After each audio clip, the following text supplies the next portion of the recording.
عملی نیکی میں اصل شے ہے ہمدردی، ہمدردی میں مال خرچ کرنا، اور اس کے لیے ستون ہے زکوٰۃ۔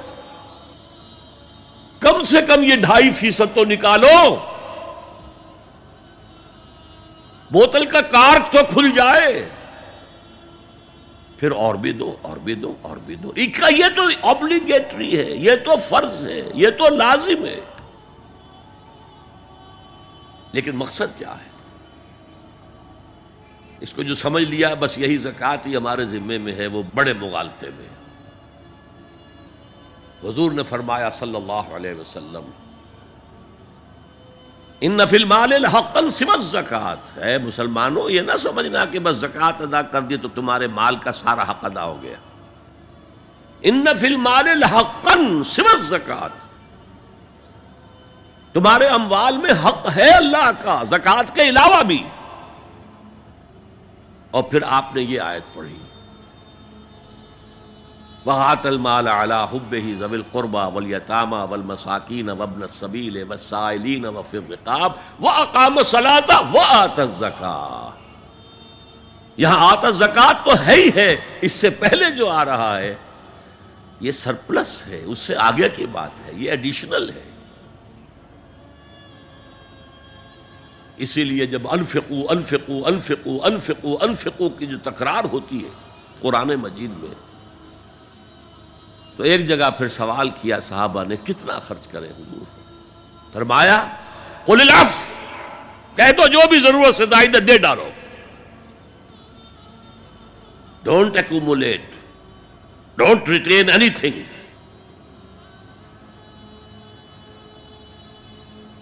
ایک بات آپ سے کہوں، آپ کچھ چونک جائیں گے، حضور نے کبھی زکوٰۃ دی؟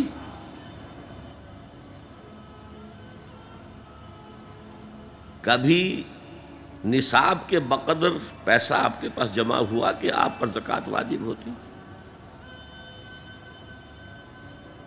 کیسی عجیب بات ہے۔ ارکان دین میں سے ایک رکن سرے سے غائب، کبھی آپ نے مال رکھا ہی نہیں۔ حضور کا اسوہ ہم جانتے ہیں، مسواک کر لی ہے، پانچے جو ہیں ٹخنے سے اوپر کر لیے ہیں، یہ اسوہ ہے؟ ہاں ہے، یہ بھی ہے، ٹھیک ہے، سنت ہے، اسوہ تو یہ ہے۔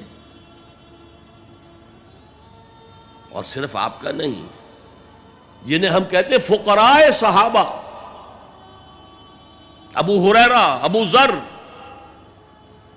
سلمان فارسی، علی رضی اللہ تعالی عنہم اجمعین، یہ فقراء صحابہ میں سے تھے، کبھی کچھ نہیں رکھا اپنے پاس۔ میں نے بتایا تھا آپ کو شاید کہ حضرت علی کی جب شادی ہو رہی تھی حضرت فاطمہ سے، کوئی مکان تھا ہی نہیں، کہاں لے کے جائیں؟ ایک انصاری نے ایک حجرہ دیا ہے اپنے مکان کا، اس میں حضرت فاطمہ ودا ہو کر گئی۔ He didn't have any home۔ ابو ذر وہ تو دوسری انتہا کو چلے گئے تھے۔ قانون یہی ہے، حلال سے کماؤ، اگر ایک حد سے آگے بڑھ جائے تو زکوٰۃ دے دو، باقی تمہارے اختیار میں ہے، دینا چاہو دو، نہ دینا چاہو رکھو اپنے پاس۔ قانون اس سے زیادہ آپ کو پابند نہیں کرے گا۔ کبھی بھی آپ نے جبر نہیں کیا، ایمرجنسی میں بھی جبر نہیں کیا۔ ایک واقعہ آتا ہے کہ حضور کو کئی وقت کا فاقہ تھا، تھوڑی دیر کے بعد حضرت ابو بکر آئے، آپ نے چہرے سے پہچان لیا کہ فاقے سے۔ پھر حضرت عمر آئے، پہچان لیا کہ فاقے سے۔ شاید حضور خود اپنے لیے نہ اٹھتے نہ جاتے، اپنے دونوں ساتھیوں کو لے کر ایک انصاری کے باغ میں پہنچ گئے۔ انصاری کی عید ہو گئی، فوراً لا کر اس نے کچھ کھجوریں، کچھ انگوروں کے گوشے رکھے۔ اس کے بعد وہ دوڑا چھری لے کر کسی جانور کو ذبح کرنے کے لیے۔ یہ ساری تفصیلیں میں کیا بتا رہا ہوں؟ مال یہ نہیں تھا کہ مدینے میں سبھی فاقے سے تھے، موجود تھے جن کے پاس مال تھا، لیکن جبراً آپ نے کسی سے کچھ نہیں لیا۔ جب وہ چھری لے کر چلا، فرمایا دیکھنا کسی دودھ والے جانور کو نہ ذبح کرنا۔ بہرحال کچھ دیر کے بعد وہ گوشت پکا کر لایا، روٹیاں رکھیں. اس کے بعد حضور نے ایک روٹی پر چند بوٹیاں رکھ کر کہا یہ عائشہ کو دے آؤ، اسے بھی کئی وقت کا فاقہ ہے. اور پھر حضرت عمر کی طرف رخ کر کے کہا عمر یہ ہیں وہ نعمتیں جس کا حساب دینا پڑے گا اللہ کے ہاں. وَأَمَّا بِنِعْمَةِ رَبِّكَ فَحَدِّثْ، اور یہ جو فرمایا گیا الہاکم التکاثر میں نعمتوں کا حساب لیا جائے. وَلَتُسْأَلُنَّ يَوْمَئِذٍ عَنِ النَّعِيمِ، فرمایا یہ نعمتیں ہیں. تو یہ ہے اصل میں انفاق کا معاملہ. آپ کے اس پر چھوڑ دیا گیا ہے. جتنا بھی آپ میں جذبہ ہے، جتنا بھی آخرت کا یقین ہے، اتنا ہی آپ پسند کریں گے کہ آخرت کے بینک میں جمع کرائیں، یہاں کے بینکوں میں کیوں جمع کرائیں. یہاں کتنا دے دیں گے آپ کو؟ 10%، 20%. وہاں 700% ملتا ہے. 700% نہیں، 7,000، 700 گنا. Why to keep it in these banks؟ حضرت مسیح کا جو پہاڑی کا واس بہت مشہور ہے، سرمن آف دا ماؤنٹ، بڑے پیارے الفاظ ہیں. میں آپ سے اپنا تاثر عرض کیے بغیر نہیں رہ سکتا. جہاں تک مواعظ کا تعلق ہے، جو حضرت مسیح کے مواعظ آئے ہیں ان سے اونچے واعظ کوئی ممکن نہیں. اسی میں یہ جملہ بھی ہے، دیکھو اپنا مال زمین پر جمع نہ کرو. جہاں چوری بھی ہوتی ہے ڈاکہ بھی پڑتا ہے، کیڑا بھی خراب کرتا ہے. آسمان پر جمع کرو جہاں نہ چوری کا اندیشہ، نہ ڈاکے کا خوف، نہ کیڑا خراب کر سکے. اس لیے کہ میں تم سے سچ کہتا ہوں کہ جہاں تمہارا مال ہوگا وہیں تمہارا دل ہوگا. مال یہاں ہوگا تو دل اٹکا ہوا ہوگا، اور فرشتے اس طرح گھسیٹ کر کھینچیں گے آپ کی جان کو جیسے کہ سیخ پر سے کباب کھینچا جاتا ہے.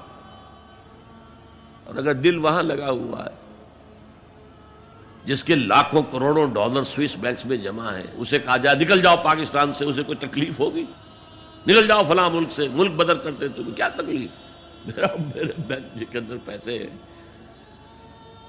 البتہ جس کا باہر کچھ نہ ہو اسے اگر یہ دی جائے سزا تو اس کی تو جان پر بن جائے گی. تو یہ ہے انفاق کا معاملہ. اس میں یہ دو جو ہے، ایک قانونی سطح ہے.